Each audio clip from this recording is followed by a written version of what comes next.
Okay, so let's just do a quick round of introductions on our team so you get to know who we have here, and then we'll go through the format for this morning. So starting with Adam, would you like to kick it off? Hi, Scott. I'm Adam. So I'm one of the engineering student ambassadors at the college. I'm a junior in electrical engineering, and I'm going to be helping moderate the seminar today. And then Mia, are you on? Just running back. So I'm Kim Perez-Holtz. I'm Director of Marketing and Outreach. I work closely with Brennan and Song here at the college in the Dean's office. And so Adam and then Mia is our other student ambassador. They're basically going to be the hosts for this morning's talk. So we'll have Brennan kicking it off, and then Song will close, and everything in between, Mia and Adam will basically be having a conversation with you. And we'll be fielding some questions from students and other participants.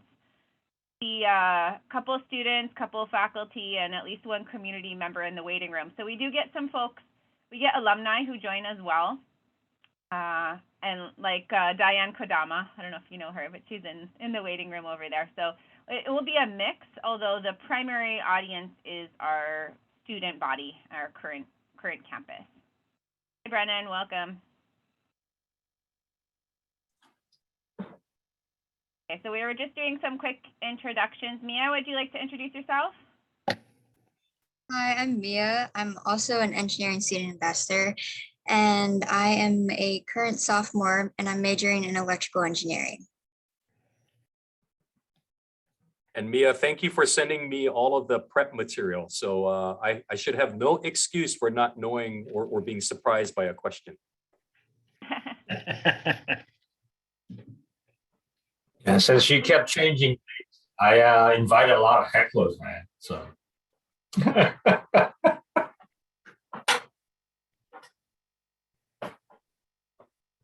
Yeah, would you like to just run down the basic breakdown of how the hour will run in terms of timing? Oh, yeah. So first, Dean Morioka is going to give a brief introduction. Then Adam will welcome everyone, and then I'm going to read your bio, and then we're going to transition into anything you want to say or opening remarks. And then we'll go into the questions. And so Adam and I, as you saw in the document, there's some prepared questions, but as questions come through, we'll filter through them, then we'll just ask you. And then at the end, I think Dean Morioka is gonna close it off, or Dr. Choi, because Dr. I'm Choi. sorry, Scott, I'm gonna have to jump off about 11:30 because I got to do the GCA leadership seminar today. Yeah, and then we'll end around 12. Sounds good. Yeah, and you know, as far as prepared remarks, it'll be very short because I mean, there is a lot of substance to these questions. So I mean, the questions actually can be a really good guide for the conversation. Ooh, you're attracting some good ones, Scott. Even Hank is on. Yeah. Wow. Hank, you folks will give, Clark. yeah, please give priority on the questions to the students. Yes.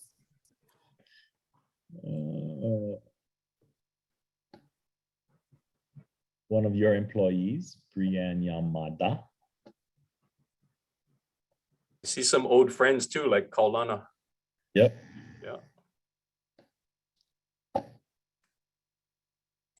Okay, so we're at 11. I'm going to go ahead and let everybody in, and then we typically have students trickling in for the next couple minutes, but we'll just give them a heads up.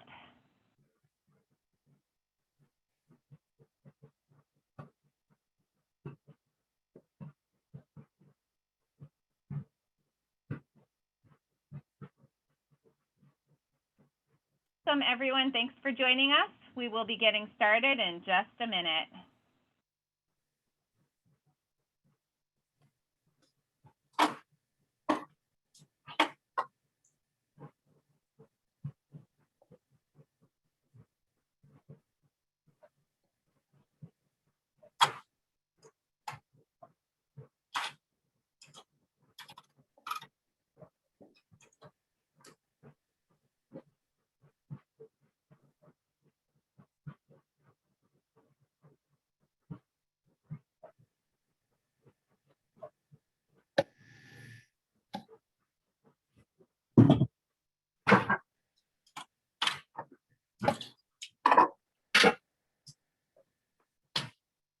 Did you send this out to all the HECO people, Scott, to jump on? I'm starting to see a lot of HECO people coming I see in. Gary.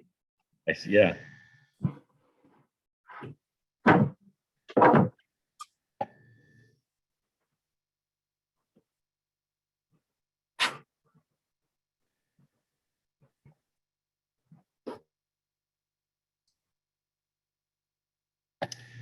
Hi, Hank.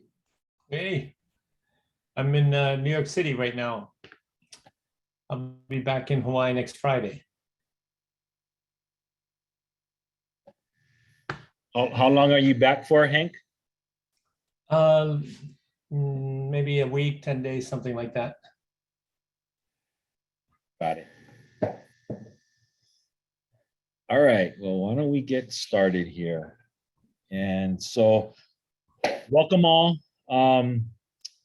My name is Brennan Morioka. I'm the Dean for the College of Engineering here at UH Manoa. So really appreciate all of you joining us on our continued leadership seminar series sponsored by the Hayashida Ohana, Ken and Donna. So very much appreciative for their support, their generosity in helping support our programs to expose our students to something a little bit different than what they typically learn in the classrooms. Hearing from some of our community leaders in terms of their experiences and what they've been through, what some of our students and young alumni can expect over the course of their careers. So we're always appreciative of these kinds of opportunities. And to all of our speakers, today we're super appreciative of Scott Sale in joining us today. And I'm going to turn it over to, am I turning it over to Mia? Is it you today or Adam? I'm turning it over to Adam who is one of our engineering student ambassadors to take over hosting duties. All right. So hello, everyone. My name is Adam. And with me today is Mia. We're going to be today's moderators for the seminar. So we'd like to welcome everyone to our last leadership seminar series of the spring semester, presented by the Hayashida family. So we're going to get started now, and Mia will start off by introducing today's speaker, Scott Su. Scott Su is President and Chief Executive Officer of the Hawaiian Electric Company, the electric utility serving 95% of Hawaii's population across 5 islands. Scott joined Hawaiian Electric in 1993 and has held numerous leadership positions across the company, including in the areas of environmental management, customer programs, renewable energy procurement, electric system operations, and government and community affairs. Scott was appointed to his current role in February 2020. Before joining Hawaiian Electric, he's worked as a mechanical and environmental designer at companies in California and worked abroad in China. In addition to his work at Hawaiian Electric, Scott is a board member of the Electric Power Research Institute. He serves also on the boards of various Hawaii nonprofit organizations, including Hale Kipa and Teach for America. He is a past board member of Hawaii's Green Growth and Bishop Museum. He supports the University of Hawaii College of Engineering as a member of the Dean's Council. Born and raised in Hawaii, Scott is a graduate of the Kamehameha Schools. He received his bachelor's and master's degree in mechanical engineering from Stanford University and is a licensed mechanical engineer in the state of Hawaii. All right, now we're going to have Scott present any opening remarks you'd like to share. Okay, wow, thank you. Oops, unmute myself. There you go. Okay, well, first off, mahalo, Brennan, Mia, Adam, all of the folks, Kim, who are making this possible and for inviting me. Just a real quick update. Beginning this year, I actually moved jobs from Hawaiian Electric Company to our holding company, our parent company, HEI, Hawaiian Electric Industries. So now, in addition to being able to work with the folks at the electric company, I also now get to learn about banking with the American Savings Bank team. So Ann Teranishi is president of ASB, and Shelly Kimura took over Hawaiian Electric from me at the utility. And I will just say that it's been a fascinating 4 months. And I'm actually really enjoying it. It's a very different type of a role compared to what I used to do at the electric company. It is more, I would say, strategic. I get a lot more time with our board of directors and with our investors. And it is different. I will say that, you know, I used to like to be able to get my hands more involved on day-to-day things and, you know, in the operations. But at the same time, I'm really enjoying the new role here. So Mia armed me with a whole bunch of questions that are on people's minds about, you know, how I developed, what shaped me, my thoughts on leadership and career and those types of things. And I thought those would be really good questions. I really like how it sort of, you know, forces me to think about things that I normally don't talk about. So just by way of introduction, before we get into the questions, if somebody were to ask me, well, first and foremost, you know, did you ever think for a moment growing up or in your career that you would eventually become president and CEO of HEI, or even president and CEO of Hawaiian Electric? Very emphatically, I would have said no. And I do say no, right? It's one of those career paths that I never necessarily aspired to. You know, it's not like from when I was an early engineering student or even in my first few years of my career, I said, hey, I want to become president of the company. It was really just something that, you know, I really feel like I've been blessed with so many different opportunities and different chances to work in different areas. And as an engineer, of course, you know, that having that background has helped open those doors for me, especially at a company like Hawaiian Electric, right? So, you know, one of the things that I hope to get across in the Q&A is that I am a firm believer that leadership comes about because you, for one, you gain with each of your experiences. And the more experiences and different types of experiences you can get in your life as well as in your career, the better it will help you become a better leader. Because you will be faced with all sorts of different people, different issues, different challenges. And that's where you really craft what leadership is for you.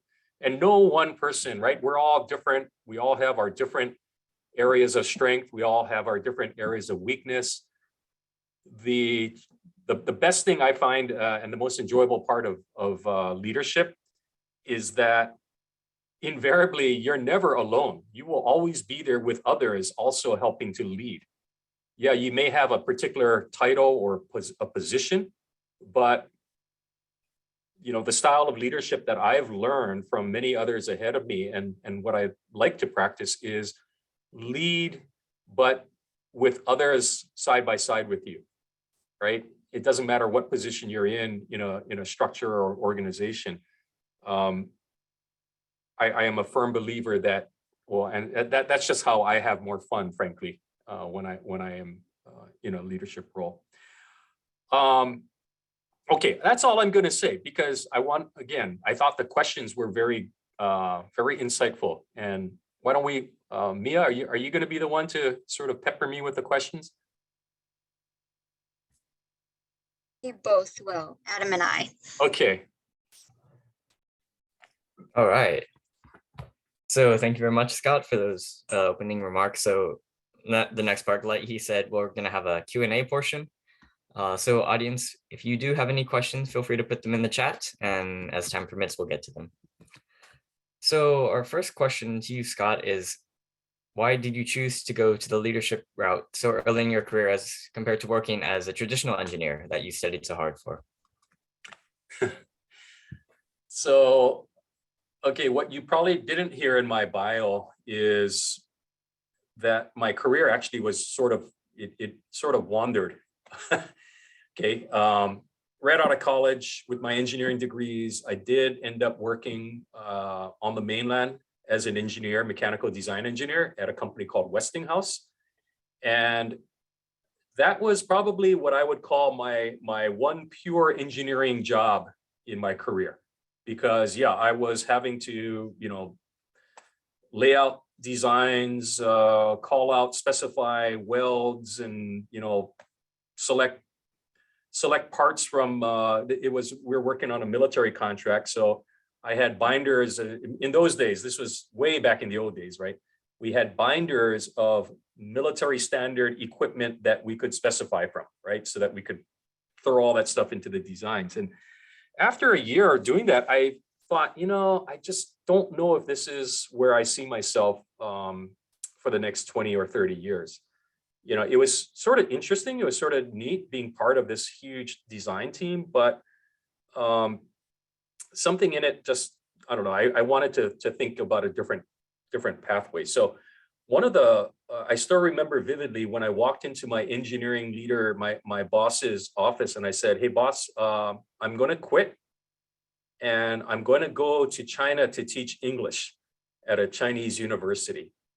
And my boss looked at me and said, why would you even think about doing that? Right? He just was it was just unheard of. And what I said is, well, I'm still young. It's early in my career, and I just need to, I figured I'd take some time and go on an adventure. Of course, everything that I was saying just did not compute with my boss, because, right, why would you even think about doing something as crazy like that? But what I did was, when I did go overseas and I was teaching English, I was not doing any engineering whatsoever.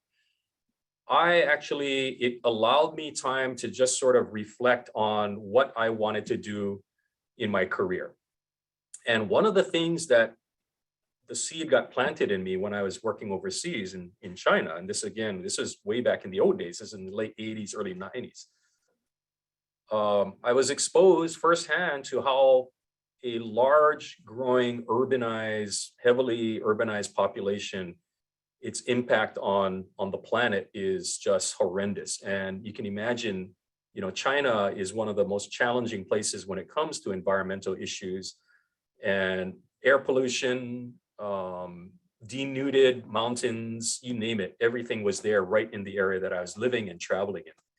And I'd like to say that that's probably what really excited me about a different pathway for my life and my career.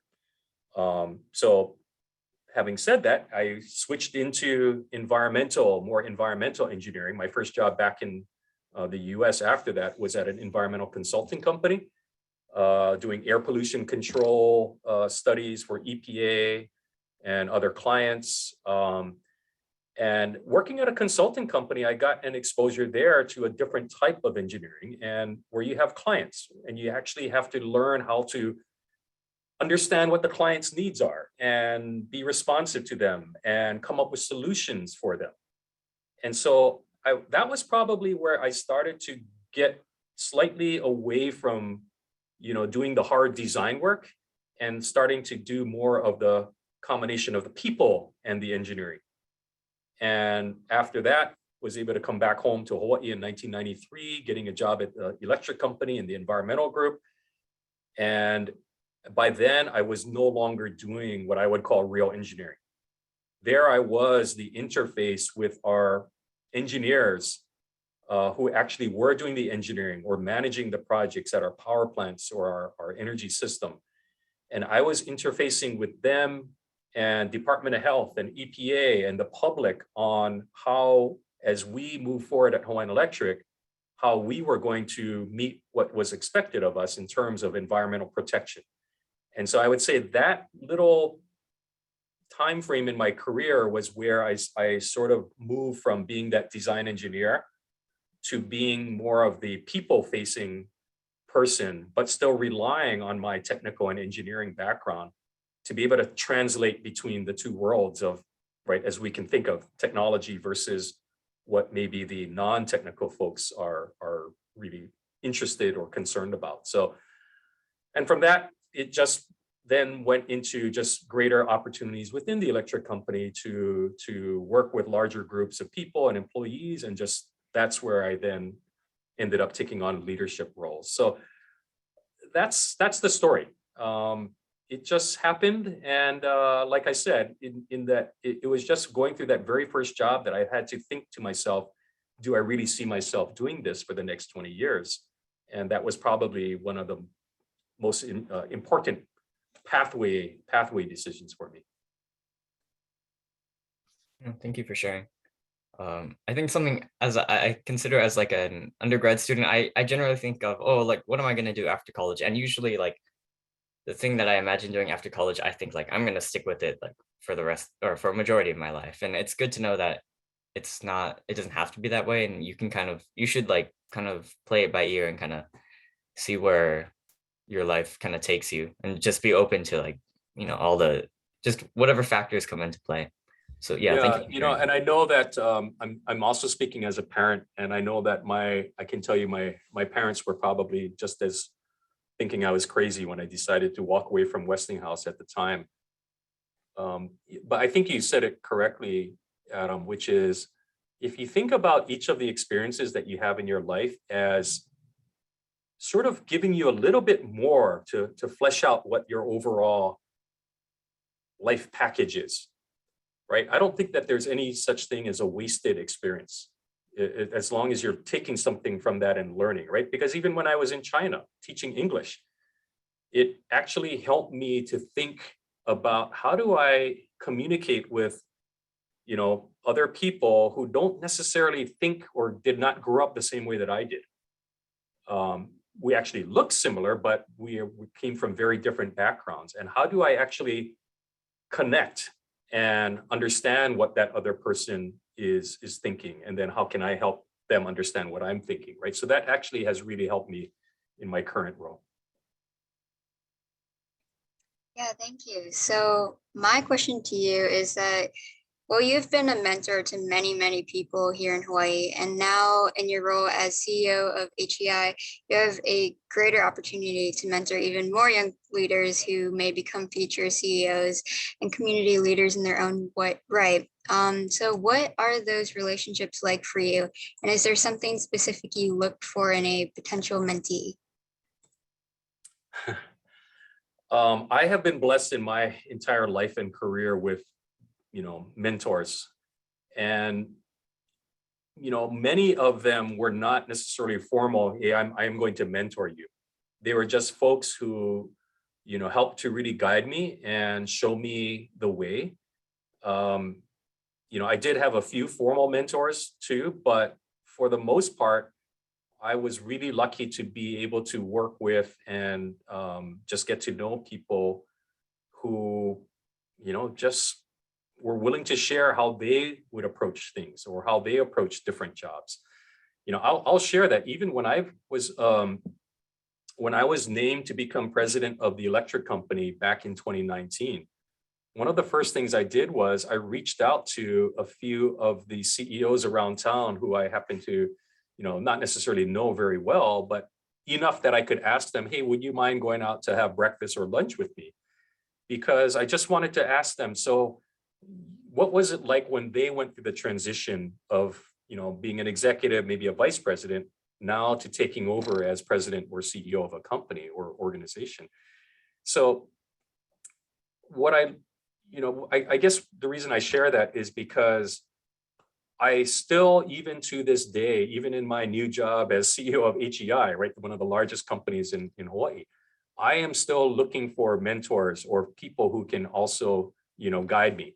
I have a board of directors, I have those other CEOs, I have other leaders, and everybody, I'm always looking to see what can I learn from them. And people are so willing to share their thoughts and to help me along the way. So when I think about my own experiences being mentored or being taught or helped by others, I just approach my own role as a mentor in much the same way. And it's really trying to have that empathy for what are people going through in their various stages of their career, right? I was at that stage at one point. So that's my approach. So if I, for example, see let's say a new person at the electric company who has just recently been promoted, let's say to a new VP, a vice president position, I will typically, well, I'm always happy, right? So for their success. So I'll typically send an email just saying, hey, congratulations. If ever you want to go have lunch, let me know. Happy to just, go talk story. So my mentorship that I like to follow is more of an informal mentorship. If somebody reaches out to me and says, hey, would you mind talking about, how you navigated through this stuff in your career? I'm always happy to do that. And I have had various employees in the company do that. And I actually feel that my job is made easier by having more folks do that. People, especially when they're comfortable to reach out. For those of you who aren't familiar, Hawaiian Electric has about 2,600 employees across the islands. And in some of the areas of the company, there are lots of different layers of people, right? You can be a designer, right? Which is our entry-level engineer position. And you can have a senior designer and then a principal engineer and a manager and then a director and then a vice president, right? So there's so many different layers. And it's really, really intimidating, I think, when you are a brand new employee or an engineer to think that, gee, I don't know if I can ask the boss or the boss's boss's boss, and a lot of times people will just not reach out. So I am always going to try and think of making it more comfortable for people to reach out, while also respecting that, it's for mentorship, that's absolutely the case. Now, if somebody says, hey, I want to talk to the boss because I have a complaint about, the people in between me and the boss, yeah, no, that's not appropriate. So, but I really think that mentorship and I think if people approach mentorship from a more informal perspective, I think it makes it a lot easier, frankly. Not to take away anything from formalized, structured mentorship programs, but for me personally, I just enjoy the informal mentorship better. Yeah, I think that's super fascinating that you mentioned that you still look for mentors or to learn from other leaders. And I don't hear a lot of leaders talk about how they're still trying to learn from others and to continue to grow themselves. And I think I like your idea of informal mentorships because they all feel very formal and stressful, and that you can't be comfortable to talk to your mentor. And yeah, so I like your idea about that. Sometimes as a mentor, and if you're a formal mentor in a formal program, it actually becomes a drag because it's like, okay, now that we've met, we've done our quarterly mentor-mentee meeting, now I have to fill out the form. And I mean, it just becomes, right? That's not what, to me, ongoing mentorship is about. But All right. So next question, can you share your thought process and maybe some of the challenges you faced? So during your recent transition from a senior vice president to CEO of Hawaiian Electric Company, and then in a very short time to CEO of Hawaiian Electric Industries. let's see. Okay, when I became president, so think back to late 2019. So I was named as president of the electric company, as Alan Oshima, our former president, was going to retire. So in February of 2020 was when we made that transition. For me, I was really fortunate because it was a smooth leadership transition. I had been part of the executive team at the electric company for years already. I knew my fellow executives, of course, obviously knew Alan very well. And Alan was one of the folks who helped mentor me, right? In terms of understanding how to think about different things. I would also say that because I had been working at the company for so long, I knew a lot of people even beyond the executive team. So all of that made my transition to become president of the electric company relatively smooth. I had a great executive team because over the years, we had really been able to build our relationships with each other. And I will give the credit for that to Alan, because for Alan, when he became our president back in 2015 or so, one of the first things he did was he said, I need our team to come together and get to know each other. And in fact, we went on a strategic leadership retreat with Alan, the very first one, and we didn't talk about strategy at all. We didn't talk anything about the electric company or energy or anything. It was all about talking about ourselves as people, and then how do we see each other and how do we come together as a team. So that was really helpful. And of course, it paved the way for that transition when I did become president in 2020. Of course, as you all know, something else happened in the beginning part of 2020 that made it a bit challenging, right? We had a global pandemic. But again, it was because I had this strong, close, tight team that we were able to adapt and work through some pretty challenging times, right? I think that was, everybody had to do that. And right, for all of us, none of us really knew what it meant to be in a pandemic, what it mean, how long would this be? I mean, I remember sending out an all-employee email saying, okay, everybody, you're gonna start working from home and hopefully in a couple of weeks, we'll all be back. Okay, that did not happen, maybe in a couple of years. But again, it was the tightness of that team that really helped my transition. My more recent transition to HEI, that one has been more of a learning curve for me, just to be very open, right? I am not a banker. I'm a electric utility person, an energy person, and environmental person. So, you know, I jokingly told Ann Teranishi, president of ASB, I said, Ann, I know how to use an ATM. I know how to deposit a check using my iPhone now. So, but beyond that, I'm not a banker. So you guys are going to have to teach me.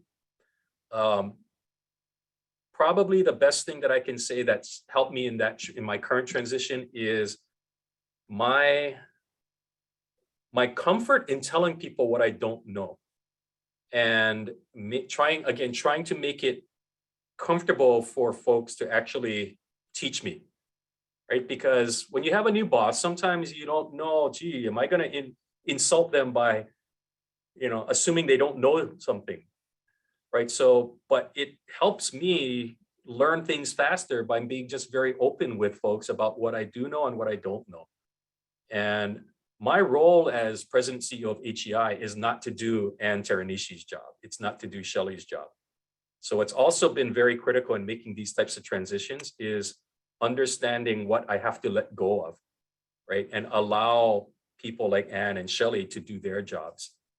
But then it comes a question, okay, well, what is my job? How am I supposed to help them, right? So I'm still going through the process, but I think fundamentally making these transitions is about just being very open to, you know, recognizing what you don't know. It's also based on the strength of a team. I've been spending a lot of time working with Ann and Shelley and the executives at HEI to, you know, bring everybody to be more close together, you know, barring what I learned from Alan back in the day. And that's also just, you know, really going to be helpful for me to continue my transition. It's good to hear. In my personal experience, I'm also like, well, we have a lot of different projects here at UH, so I'm one of the leads for one of the projects. And yeah, it's sometimes I feel like I want to there's a temptation to like micromanage everything, and just because like I want to make sure it's done right, but then I have to realize that I'm not an expert in everything, and some people, like the people who I'm leading, are better than I am at, like, you know, certain things. So I have to just remember to trust that they can do their job, and, you know, expect them to, you know, they're smart people, they're good, competent people. So I just need to put that trust in them, and Yeah, realize but Adam, that's actually a really good point, which is that as you take on leadership roles, whether it's as a project team leader or certainly in an organization, you very quickly recognize that you yourself, you can't possibly be everywhere, and you can't possibly know all there is to know. And when you think about how do you make the organization or the team stronger, right? As a leader, part of your role is to build the strength of your team and allow them to actually figure things out, right? Because one day you're not going to be there. And anytime you have an organization where they are so reliant on one person, right? Maybe it's the leader, maybe it's the president. On the day comes when that president retires or moves jobs or whatever, they have left behind a very weak organization, right? So part of the test for me will be that whenever that day comes in the future that I decide to retire, I will be very comfortable knowing that it's not about me, that it's about, right, the team is strong. Whoever takes over from me, they're going to be able to, put their own, sort of direction to it. But at the end of the day, the organization is there, and it will outlive me for generations, right? It's the difference between having a organization that's centered around a single person, and maybe it goes fine while that single person is there, versus an organization that's not about any one particular person. It's about what the overarching mission is, or the purpose is, right? That's what truly makes a strong organization.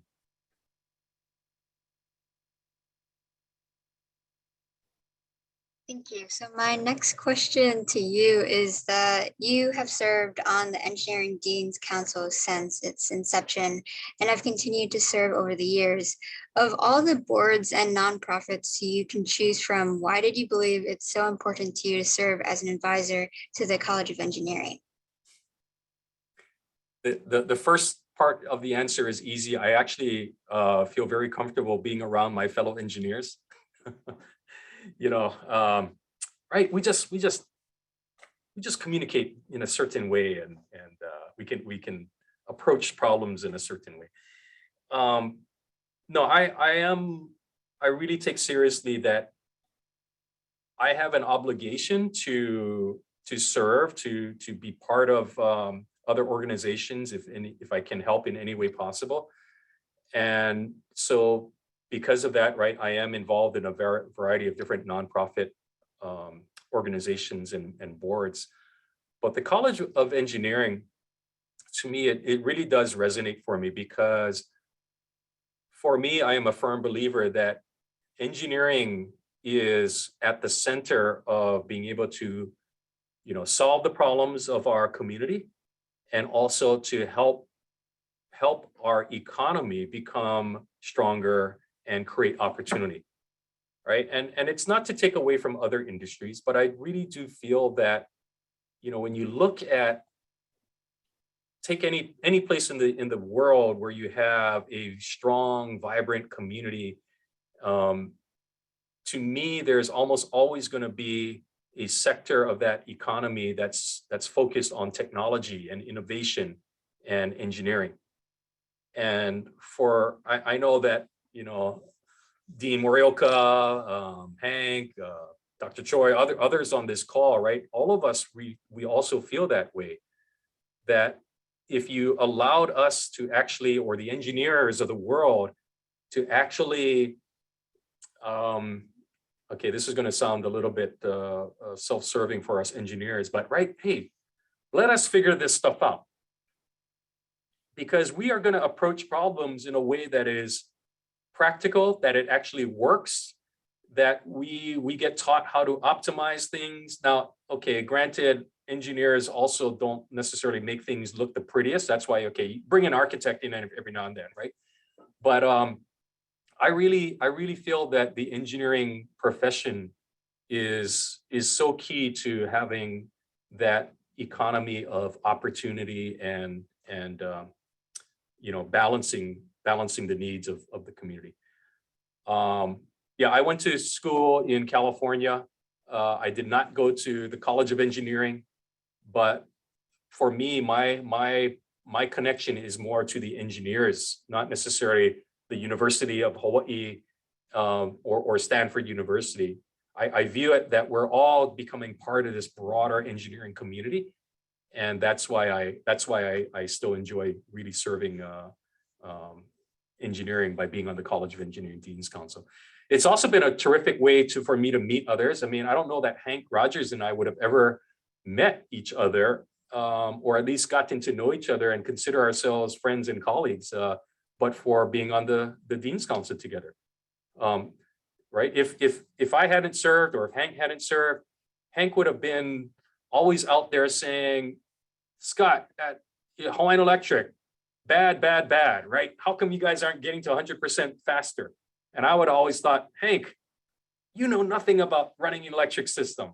Okay, guess what? Hank and I now, after how many years, I have so much respect and aloha for Hank and really helping to push me into personally, as well as helping me push the electric company. So it's through these types of interactions that Dean's Council has just been so valuable. By the way, I always thought that Scott was going to run the electric company. I told him many times. And I always told you, you're crazy. That's not. Yeah, I always knew it. All right, thank you. Okay, so we have a next question. So when you become a leader of a company, what different tools or skill sets to solve problems become available versus if you're just an engineer? Ooh, okay. Well, it is about, man, where do I start here? Well, I think I touched on it a little earlier, which is in a role of leadership, it is much more about people, right? It's the human side of the business. When you have a organization, I mean, even if it's an organization consisting of engineers, so everybody has something a bit in common, right? Still yet, people have different personalities. They have different approaches. They have different ways of communicating. Some people are more social. They like being in the office with other engineers or others. Others are perfectly happy. They love the pandemic, what COVID has brought in terms of, hey, I get to work from home all the time. I don't actually have to interface with, people. So as a leader, you will have to understand that people are very different. We're at different stages in our careers, in our lives. Sometimes our young engineers, right, they are trying to figure out how to raise their family and, take care of everything at home or aging parents or whatever. So all of that actually does impact how people show up at the office or on the Zoom call. And as a leader, you are, to me, really tasked with, understanding that that's happening. But then what do you need to do to bring everybody together to work on that common purpose or common cause, right? How do you get people to see that when they are together at work, that you are able to get the most out of everybody, and that it is about really, I'm more of a team type of a person. How do you get people to see each other as being part of that team? How do you get people so that you're looking out for each other and being able to help support each other? The tools that you have at your disposal as a leader, well, I've actually I've been blessed by having some wonderful training experiences, actually, and just work experiences, life experiences.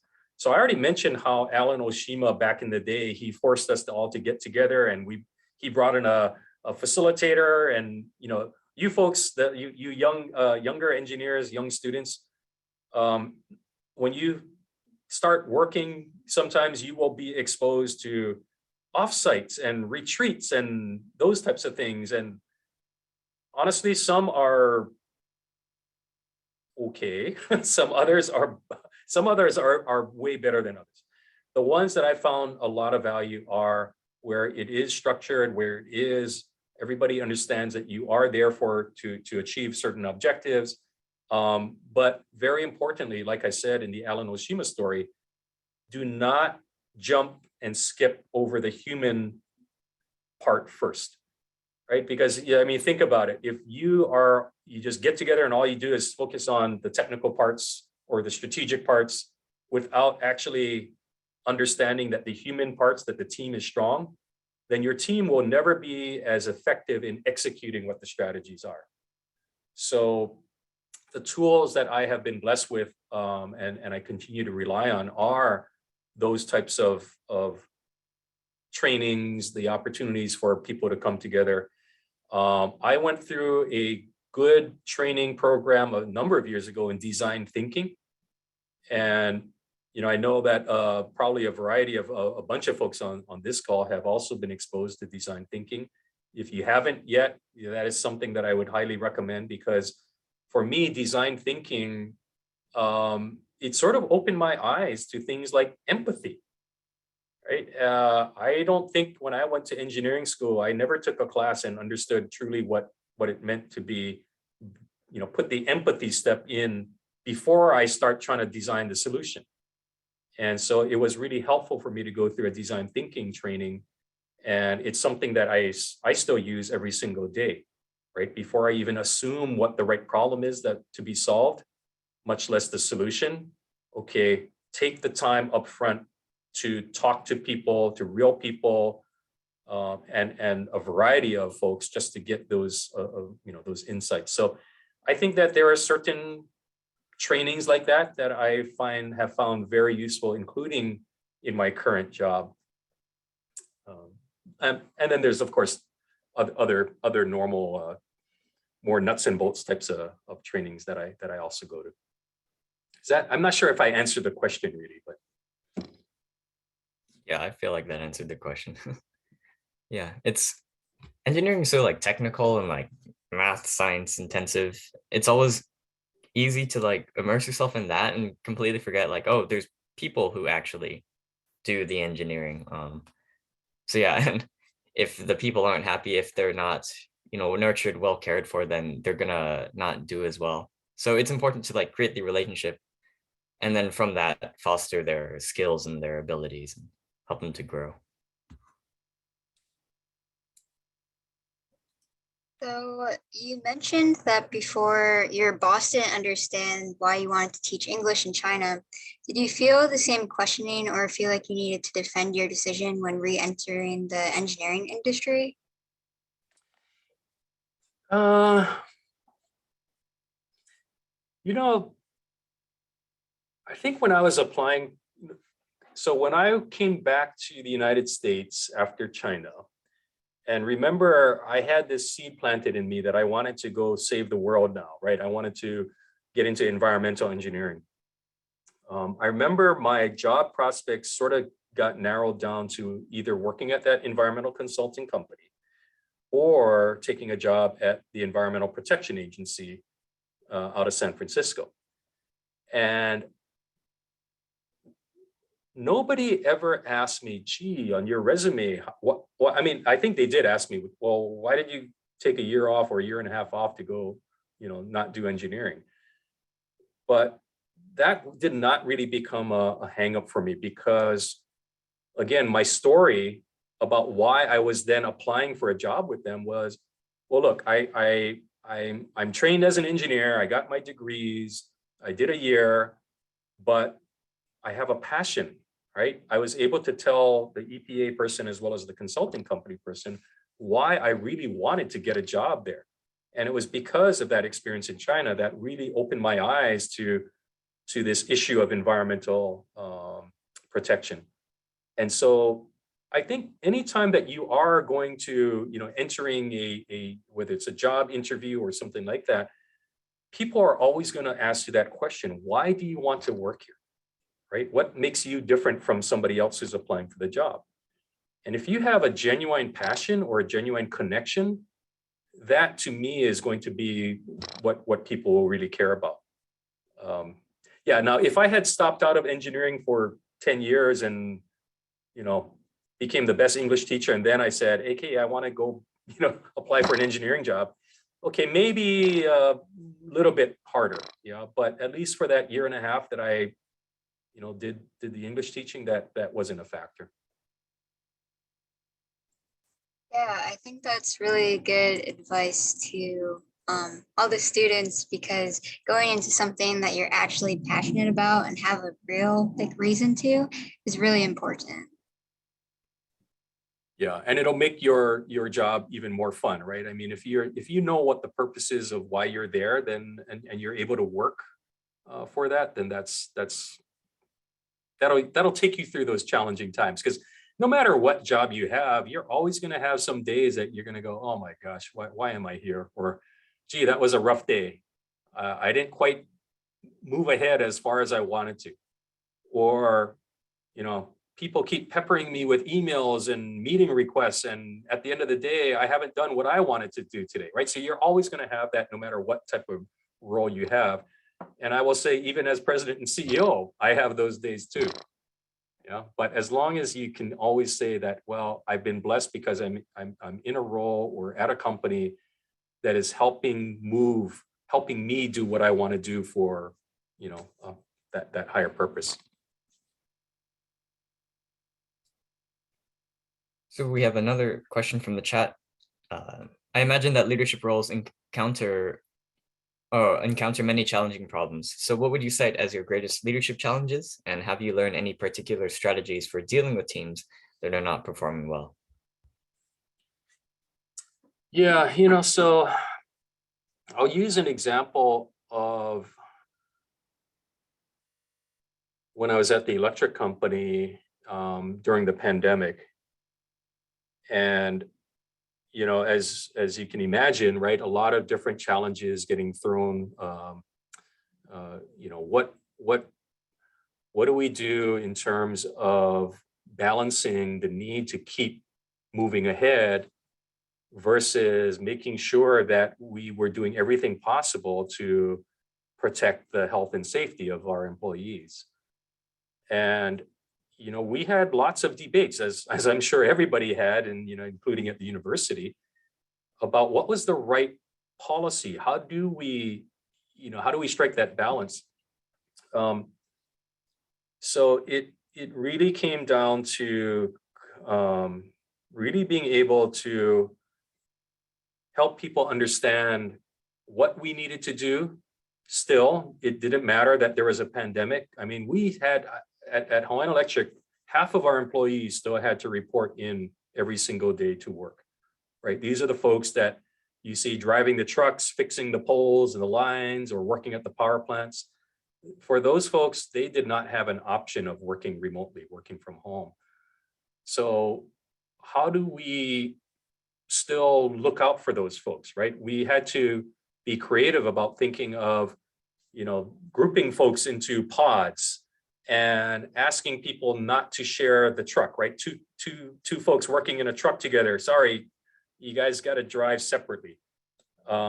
Requiring people to use masks when, as you might remember, in the early days, not a lot of people, you know, not everybody wanted to wear a mask. And certainly later on, when vaccines became available, that also became another challenge. How do we actually, I did not think it was right to just mandate everybody shall be vaccinated. Right now, having said that, I needed to make it so that people had a reason to get vaccinated or a good incentive to get vaccinated. So coming up with policies like that, knowing that I wasn't going to make everybody happy, right? Requiring certain people, if you weren't going to get vaccinated, then you had to take a test every single week. But at the same time, I had people saying, okay, and we should make them pay for that test too.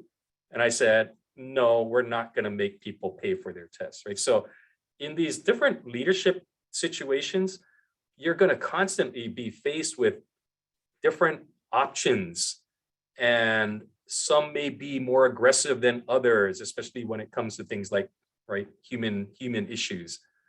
And what's very helpful is that as a leader, you have to be able to listen to these different options.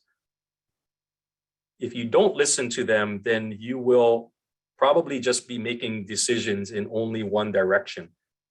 And so creating an environment where people are comfortable to voice their opinions and voice those options allows you as the leader to then sort of digest all these different things and come up with decisions that, you know, hopefully are balanced. The other thing you have to do when you actually implement the decision is you have to communicate those decisions and the why behind your decisions. Because like I said, the easy decisions, the higher up you go, you should not become, you will not be faced with the easy decisions, right? That's as president CEO, only the tough stuff should come to me, right? Because the other stuff that are easier, if I've done things correctly, others can make those decisions without me. So yeah, I guess my answer in a nutshell is create an environment where easier decisions can be taken care of by others. Create an environment where on the difficult challenges, people are comfortable to bring those challenges to you and to also voice their different opinions. Once you actually make those decisions, communicate well what the decisions are, what the basis is, and there's no easy cookbook way to approach these things, but yeah, those are some of the things I found helpful. Yeah, that's really good advice. Yeah, I find that communication is always very, like, one of the most important things to have on a team, especially like sometimes sometimes there are situations where people are very hesitant to share their ideas and thoughts, and like there's kind of this atmosphere of kind of like fear and like not wanting to voice their opinions because they feel like they might get shot down or stuff. So it's always important to kind of foster that environment of you can share what you want, and even though we might not go with your idea, we just want you to we want to at least hear it, just to kind of have a conversation and talk about things.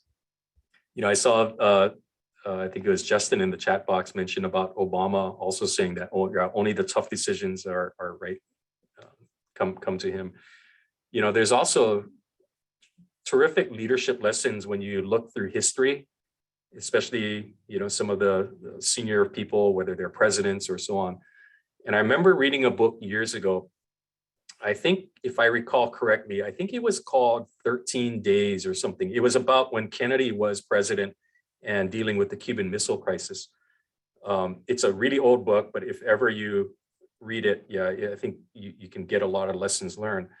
And one of the things that I recall from that book was that you never want to have a leadership team where everybody, nobody challenges the thinking. And so in certain situations, you would actually designate somebody, okay, I want you to be the person who challenges the rest of the group, right? Because if everybody just gets together and says, okay, whatever the boss says, yeah, it's a great idea, let's go do it. You cannot be successful. You're gonna have blind spots, right? So if you can even think about, I want people to be able to voice different opinions. And if you say that person, right, that devil's advocate, right, that is the role that they are playing in this meeting, you're making it safe for that person to be that devil's advocate, for one. And then, of course, obviously that contributes to the richness of the discussion. The other thing I know I'm going a little bit on a tangent here, but thinking about that 13 Days book also, there was another huge lesson that I took away from that, because it described how President Kennedy, when he was facing off against, I think it was Khrushchev at the of the Soviets, and he was being advised by his cabinet, right? Kennedy was being advised by his cabinet, and he had his generals saying, we ought to be as aggressive as we can, and we're going to punish the Russians and so on and so forth. Kennedy understood that in order to get Khrushchev to be able to stand down, he had to figure out a way to allow Khrushchev to walk away, but still having saving face. Because otherwise Khrushchev would have no options available other than to keep butting up against the United States. So they actually came up with an agreement where the United States would withdraw some missiles from nearby Turkey as a showing that the Russians were able to get something out of the whole deal. Even though I think if I recall, the United States, they had been planning to remove those missiles anyway. But I took that, right? It's a great lesson that also when you are in a leadership role, sometimes you are going to have to be thinking about the politics behind different situations And it's not all about just you winning the argument or your team winning the argument all the time.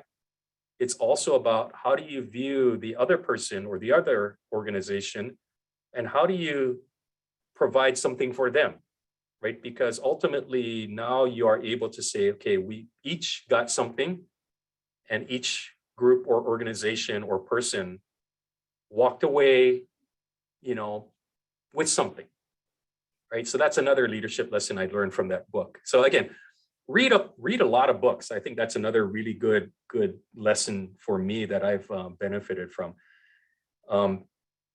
Yeah, I read a lot of books that aren't about engineering. So anyway.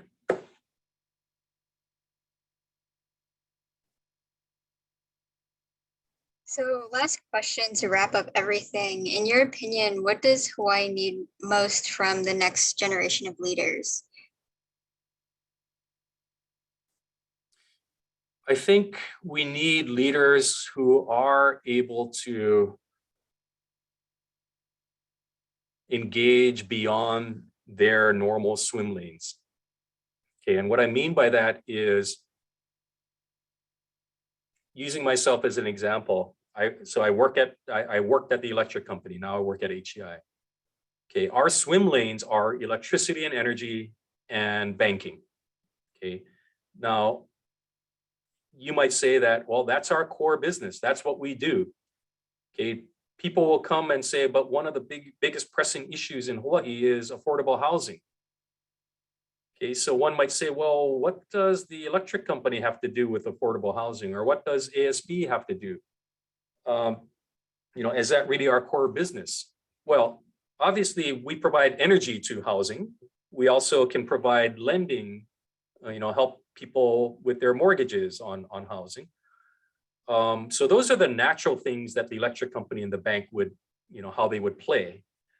But for me now, I'm thinking, well, but is that good enough just to be a really good bank and a really good electric company? How can we actually contribute more in understanding, first off, what are the problems? What are the challenges? How come we're not building enough housing for people, right? There's just a huge shortage of houses. And is there a role for me at HEI now to play to bring the right people together, or to better understand how I can, working with others like, in the development community or in the government or whoever it is.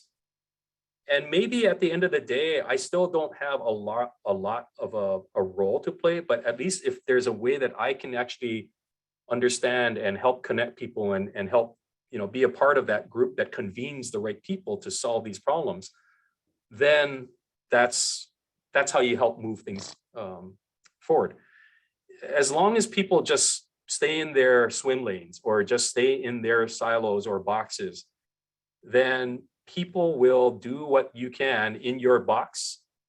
But I think it's fair to say that, especially in Hawaii, where we are so constrained, whether it's with respect to land or resources, that we have to be more comfortable in moving beyond our boxes, right? The worst thing that can happen is where you have outstanding leaders in their swim lanes and they view that that's all there. They've done their jobs, right? Well, it's not my kuleana to do something outside of my swim lane. Yeah, that's not what Hawaii needs. We need our next generation of leaders to feel more comfortable, to be able to connect with each other and together, right, figure these solutions out. Thank you very much for answering all the questions. So we're coming up on at 12. So Dr. Choi, can you close us out? Sure. First of all, Scott, thanks much, man, for making time to share your thoughts with us. 13 days, just like another book, Art of War. Real good ways to understand the large concepts of how problems are solved. That old saying, sometimes losing is winning, and you gotta keep understanding that. Thank you for your frankness in how your leadership role has been obtained and you're progressing it along. The need for communication, especially on the listening aspect. to understand the full problems of our society, of our world, is a huge thing as we make strides to remove all the issues that we have at hand.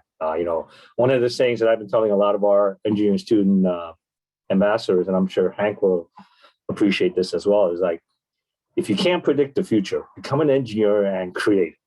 So we're creators. If we can come up with solutions, maybe we can get to a better world. So yeah, thank you very much for making time. Secondly, I want to really thank Donna and Ken Hayashida for providing us with the funds to run events like this. We can definitely use more ways to have our ideas go out to our engineers, especially to our young engineers who have probably been siloed in 4 years of technical thinking, that sometimes it's not the technical, but the outside aspects that will give you the solutions that you're looking for. Thank everybody for joining us today, making time during lunch to listen to Scott. And, this is a perfect way to, I think, kind of conclude our spring semester. And I hope all of you guys that's on this Zoom call pay attention to your emails, because Kim and our ESAs will be sending you a lot of notices about our leadership conferences, and hope you can join us in the summer as well as definitely in the fall when times come. Yes, Hank. Yeah, Yeah, I'd just like a little kudos for Scott. So 9 other states have copied Hawaii in terms of a mandate of 100% renewable energy, and the territories of Guam and Samoa. And we're moving around the world, helping island countries next. So Hawaii is the example. Hawaii is the leader in a clean energy future. And Hawaiian Electric is a big part of that, if not the biggest part of that future. So I always travel around the world and say, look what happened in Hawaii. And so, of course, it starts with engineering, but it permeates through the electric company. Hawaii is the leader in the world, and we can show the world, lead the world to a better future. So there you go. Thanks much, Hank. Yeah, I mean, just because we're in a small island doesn't mean we can't be the leaders of this world. Scott and I have talked about this a lot. Innovations happen when you have a lack of resources. So when you're on a little island that's missing a lot of stuff, man, we come up with bright ideas to make sure that can solve a lot of things. Any closing comments, Scott, before we shut everybody out and have a great week? I just want to thank all of you. And I know a lot of my, friends and colleagues are on this call, so really just appreciate that. But your comment just now, Song, is totally true, right? I think that we here in Hawaii are showing that rather than thinking ourselves as being where, there's shortages of everything in Hawaii, right? We actually are turning it around so that we are creating a future. We want to create this future where there's an abundance of resources. And that to me is where everybody can sort of galvanize around, right? We all know that Hawaii's got, so much that's special about it, whether it's the physical environment, whether it's the culture, the fact that we have so much diversity here, right? Turning that into a true strength and really spotlighting how you can take that abundance of, it truly is an abundance of resources. So, but it's all us doing it together, right? There's not any one person or entity that's doing it by themselves. So I just want to thank all of you. And yeah, thank you for having me. Thanks a lot, Scott. All right, everybody have a good weekend. Have a great weekend. And so, yeah, that concludes everything. Do you have any closing comments, Adam or Mia, or we good? See you around, Hank. Take care.